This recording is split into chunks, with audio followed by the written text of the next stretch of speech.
Forbes бул Америкада чыгарылган каржы экономикалык журналы. Ал окурмандарга ийгиликтүү долбоорлордун окуяларын, белгилүү ишкерлердин жашоосун жана ошондой эле дүйнөдөгү эң бай адамдардын чөнтөгүн санап, рейтинг чыгарып турат. Андыктан биз дагы Forbes-тун изилдөөсү боюнча 2021 жылга карата дүйнөдөгү эң бай 5 адамдын чөнтөгүндө канча сом бар экенине көз салып, алардын ири ишканаларына баш багып келдик. Кулак түрүп отуруңуз жана сөзсүз каналга катталып коюңуз. 5-чи орунда Марк Цукерберг турат. Байлыгы 96 миллиард доллар. Байлыгынын булагы Facebook. Жашы 36да. Өлкөсү Америка Кошмо Штаттары. Facebook дүйнөдөгү эң ири социалдык тармак. Аны Гарвард университетинде окуган жана жатаканада бир бөлмөдө жашаган 4 студент 2004 жылы 4 февралда негиздешкен. Алар Марк Цукерберг, Эдуард Саверин, Дастин Московиц жана Крис Хьюз.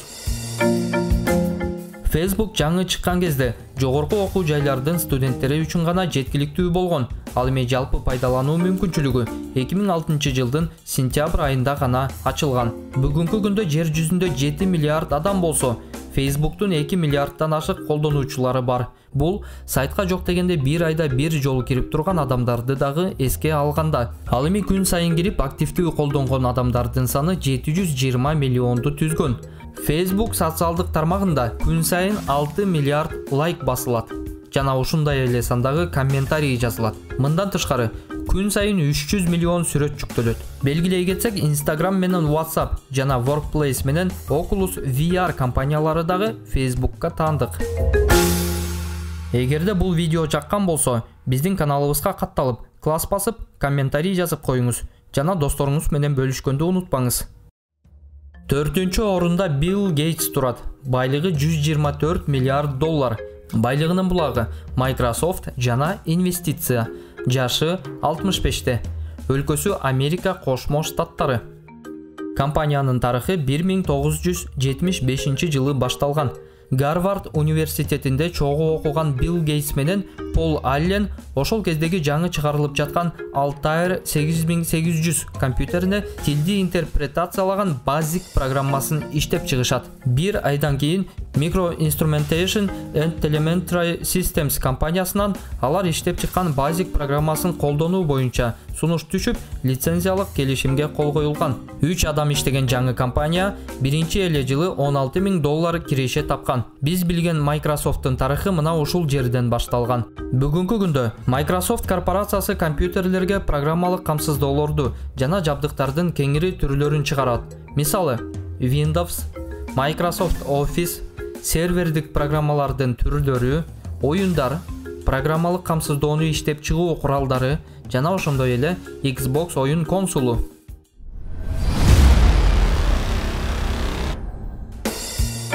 3-чү орунда Бернар Арно турат.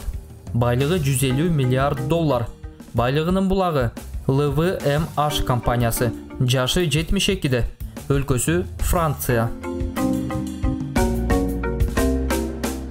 Louis Vuitton жана Moet Hennessy кыскартылган аталышы LVMH компаниясы 1987 жылы негизделген. Ал өздөрү айткандай, адам баласына ырахат тартуулаган кымбат нерселерди чыгарат. Мисалы, Булгарыдан жазалган кымбат кийимдер жана саналуу гана көчүрмөдө чыгарылган буюмдар менен аксессуарлар, парфюмерия жана косметика, вино жана спирт ичимдиктери, сааттар жана зер буюмдар. Компания мындан тышкары дагы бир катар чоң ишканаларга ээлик кылат. Алар Франциядагы Les Echos финансы гезити, яхта жана корабль куруучу короосу, Cheval Blanc мейманканалар тармагы, Париждеги La Samaritaine соода борбору, La Jordan Acclimation оюн зоок паркы.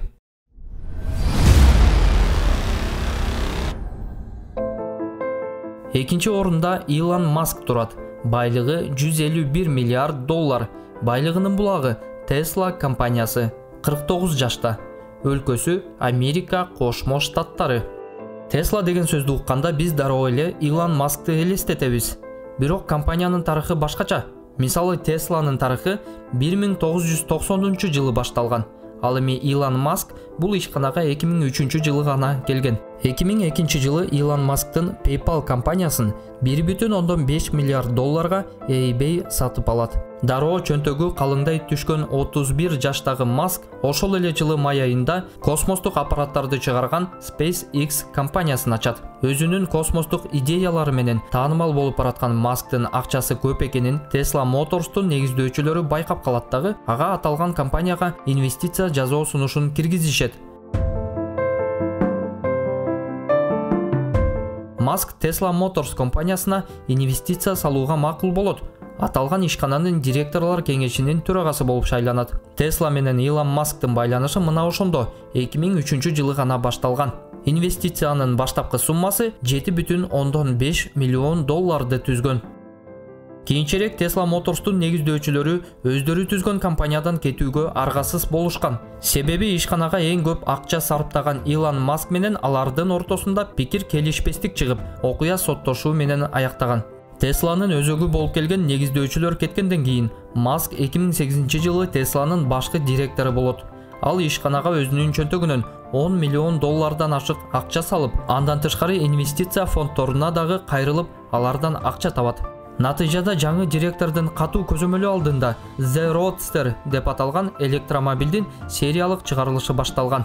Ошентип арты-артынан улам жакшы характеристика көргөзгөн электромобилдер чыгарылып, ишкана ийгиликке жетишкен. Бирок көпчүлүк эксперттер дагы деле Tesla компаниясын жарылып кетүү алдында турган самындын көбүгү деп атап келишет.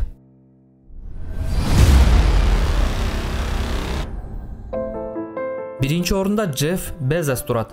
Байлыгы 177 миллиард доллар. Байлыгынын булагы Amazon.com компаниясы. Ал 57 жашта. Өлкөсү Америка Кошмо Штаттары.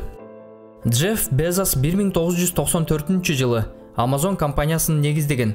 Жаңы ачылган ишкана алгач онлайн китеп дүкөн болгон. Кийинчерээк соодасы ийгиликтүү жүрүп баштаганда электроника, видео оюндар, кийим-кече, эмеректер, тамак-аш, оюнчук жана зер буюмдарды дагы сатып баштаган. Ишкана түптөлгөндөн бери келаткан жумушчулардын арасында Джефф Безос өзүнүн биринчи жумуш столун жыгач эшиктерди чогултуп жасаган деген сөз айтылат. Ошондуктан бүгүнкү күнгө чейин компаниянын кеңселериндеги айрым столдор акчаны үнөмдөө зарылдыгын эске салып туруш үчүн эшиктен жасалат экен. 2006 жылдан баштап бүгүнкү күнгө чейин Amazon ишканасы көптөгөн чоң компанияларды сатып алган. Анын ичинде Голливудда жайгашкан Metro Goldwyn Mayer студиясы жана The Washington Post гезити бар. 2013 жылдын апрель айында Amazon студиясы ачылган. Ал көркөм телефилмдерди жана сериалдарды тартат. 2017 жылы компания дүйнөдөгү эң биринчи толук автоматташтырылган супермаркет ачкан. 2021 жылдын 2 февралынан тартып, Джефф Безос Amazon компаниясынын башкы директорлук кызматынан кеткен. Миллиардердин айтымында ал мындан ары өзүнүн кайрымдуулук фондуна жана The Washington Post гезитине көбүрөөк убакыт бөлөт. Бүгүнкү күндө Amazon компаниясы дүйнөдөгү эң ири онлайн сатуучулардын бири. Эгерде бул видео жаккан болсо, биздин каналыбызга катталып, класс басып, комментарий жазып коюңуз жана досторуңуз менен бөлүшкөндү унутпаңыз.